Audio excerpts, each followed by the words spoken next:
Coucou, c'est Rao. On est le jour 21 de l'Inktober. Aujourd'hui, on va dessiner... Enfin, vous allez me regarder dessiner et liner un Pégase. J'imagine que tout le monde connaît à peu près la référence que j'essaye de faire. D'ailleurs, ce dessin, ce sketch, je l'ai fait sur une feuille A5 au début, et puis j'ai dû le coller sur une feuille A4 parce que je dépassais largement de ma feuille A5 avec les ailes et avec les serpents en bas. Bref, je ne sais pas mesurer, je n'ai pas réussi à mesurer correctement avec. Le Pégase est né de la tête de Méduse qui a été coupée par Persée et par Hercule. Euh,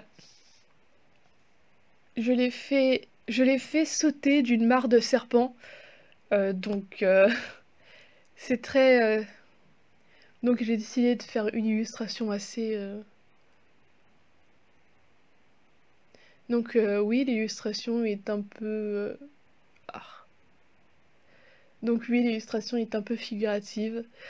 Et en fait, ce qu'on ne sait pas sur Pégase à cause du Disney Hercule, c'est que du coup, Hercule n'a jamais touché un poil de Pégase. Et en fait, le héros qu'il a monté, c'est d'abord Persée, et ensuite il y a eu Bellérophon, euh, qui devait tuer une chimère et qui a donc monté Pégase pour tuer cette chimère. En tout cas, il l'a capturé apparemment. Ça devait pas être, ça devait pas être de bonté de cœur que Pégase a été la monture de Bellérophon. Et au bout d'un moment, Bellérophon s'est dit que Pégase, il pourrait bien voler vers le mont Olympe. Et du coup, il y a un temps qui a piqué le cul de Pégase. Et du coup, Bellérophon est tombé et Pégase est quand même monté aux cieux et est devenu la constellation de Pégase. Voilà, hein, ça vous apprendra à tenter de monter l'Olympe avec Pégase, parce que du coup c'est Pégase qui obtient sa constellation rien que pour lui. Et après ça, Pégase a aussi créé une source qui s'appelle la source Hippocrène, parce que un jour il y a eu les Muses et d'autres un autre peuple féminin qui chantait très bien, qui ont fait un concours de chant. Et c'était tellement agréable que la montagne où elles ont fait le concours montait et montait jusqu'au ciel. Et comme on ne doit pas toucher le ciel parce que ça va faire mal au dieu du ciel, vu qu'il est couché par-dessus, je crois. Ça doit être un truc comme ça, parce que je sais pas pourquoi, sinon ils auraient fait la montagne ils auraient empêché la montagne de monter.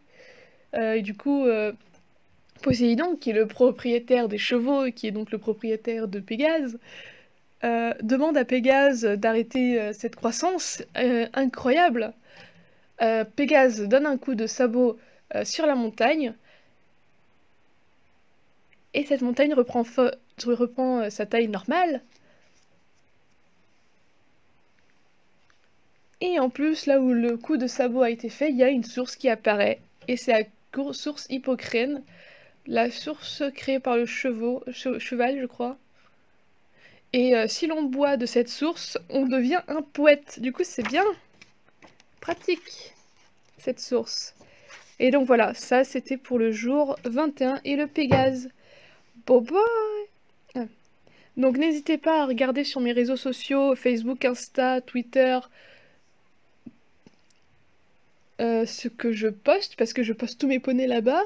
Abonnez-vous à la chaîne, likez, partagez, commentez si vous en avez. Bye bye!